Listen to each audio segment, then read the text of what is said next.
Hi, in this video we will learn about what is absolute advantage. It's a very popular term in economics and finance. So if you're a student of economics and finance, you will find it very interesting to learn. But even if you are not a student of economics or finance and you want to understand how to take decisions in your life, it's very important to understand this term. It was coined like some 250 years back by no other than the great scientist Adam Smith. But it's still quite relevant, and it's important to understand that. Also, it's though it's a bit somewhat outdated, but very important to understand. It helps a lot in terms of making decisions.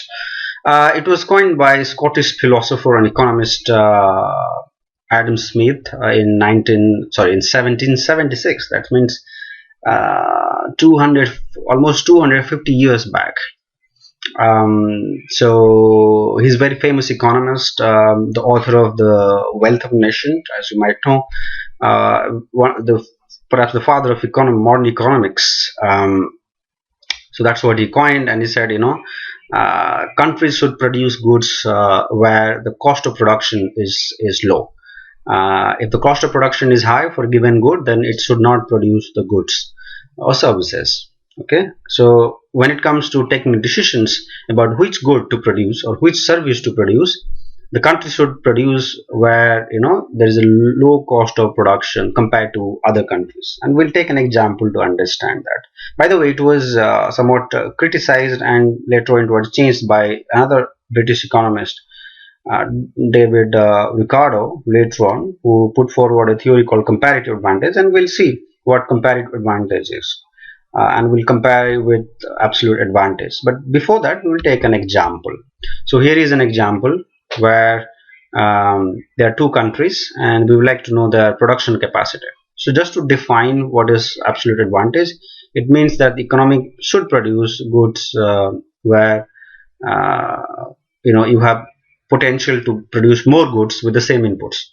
Okay, and through this example we will understand that. Okay, so you have US and Brazil, two countries, and there are two goods, cars and bananas.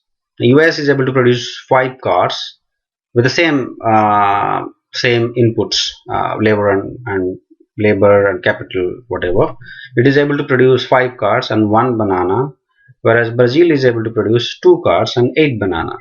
So Brazil is very good at producing banana. US is very good at producing cars. The inputs are same, but they have different capabilities. Okay, so the absolute advantage of producing banana is more in Brazil compared to US. Similarly, the absolute advantage of producing cars of US is more than that of Brazil. So US therefore should produce cars, and Brazil should produce bananas, and then they will trade among themselves. That's the idea here. Now it has a problem, and we will discuss about it.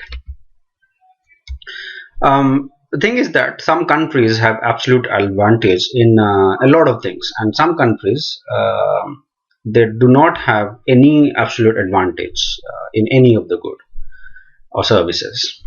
Some countries are really good at some like some of the like producing goods and services. For example, Japan is good at producing cars, electronics, and many other things. Whereas many African countries, so if you compare Japan or the US with, say, African countries are not that great at producing goods and services, right? The production cost is quite high in Africa compared to, say, Japan or the US.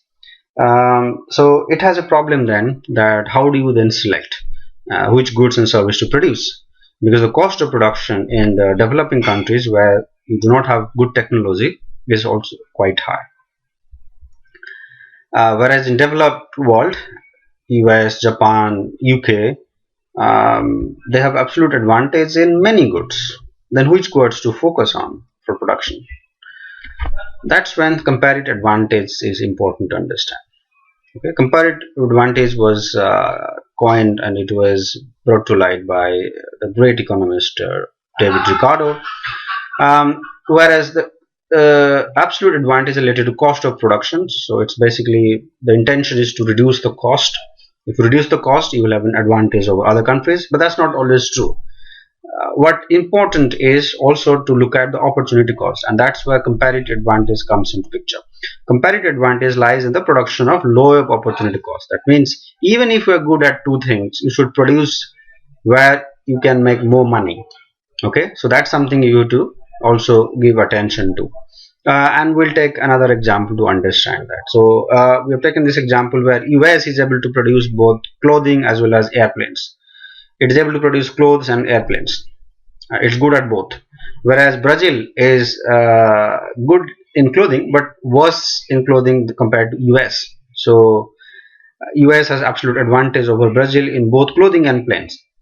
Whereas Brazil has absolute advantage in none of these two, neither clothing nor planes. But the thing is that US can make more money by producing planes compared to clothing. So US has a comparative advantage in producing planes compared to clothing, and that's the difference between comparative advantage and absolute advantage, where you take into account the opportunity cost. You will be losing a lot of money if you spend your resources in making clothing because the profitability aspect is less compared to producing planes. So US therefore should produce planes. Brazil, even if it has no absolute advantage in producing clothing compared to US, should still produce clothing, right? Why? Because its comparative advantage to produce planes is bad. Brazil is not at all good at producing planes, so why spend resources in that? Anyway, so that's the difference between absolute advantage and comparative advantage, where in comparative advantage what matters is your opportunity cost. And then so here is basically another example where you take into account the specialization. Brazil is very specialized in clothing and has no expertise to build planes. US has no specialized in clothing and is able to produce very good planes. So there is absolutely no ambiguity here that US will produce planes, Brazil should produce clothes. But that's not always the case in the real world. US is also very good in producing clothes. But should US government focus also on clothing? No, because in that way the opportunity cost will be very high. You will not be making a lot of money because you have limited resources, and you should put your resources to making airplanes instead of clothing. So that's the idea here, right? Some advantages of absolute advantage theory. I know that there is definitely some disadvantage. We have already discussed about that, but there's some advantage as well. Especially in like 250 years back, it used to be really important to understand this. Saving cost, right? So countries should produce things where you can save a lot of cost, because cost of production is important there. You produce cost where the cost of production is less, right? It will foster international trade, because if there are two countries, for example, there's you have Germany and you have Netherlands. Netherlands is good at, let's say, producing product A, and Germany is good at making product B, then they will trade among themselves. So it will foster international trade, right? And then increase of foreign investment. If the cost of production is less in a given country for a given good, then foreign companies will also be interested to come and invest there, and start factories and production centers there. So that's another advantage of it. However, there are limitations, and we have already discussed about that even though you have absolute advantage on certain goods, you may not be making a lot of money there.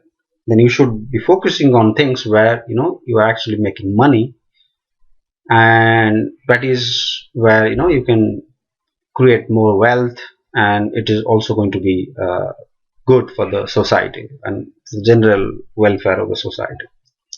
And the another disadvantage is that it's not just labor cost that matters, right?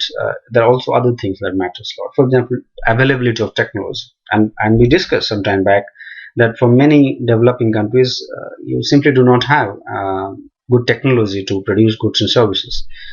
That's another important thing. Then you have other things also that matters. For example, availability of some natural resources, right? Some countries are blessed with natural resources, other countries are not. Some highly developed countries have technology, and the production cost for, let's say, steel making is less there, but these countries may not have resources like natural resources like coal or the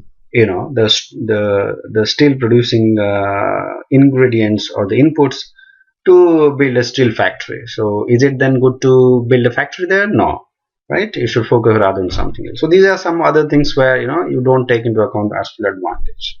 Thank you.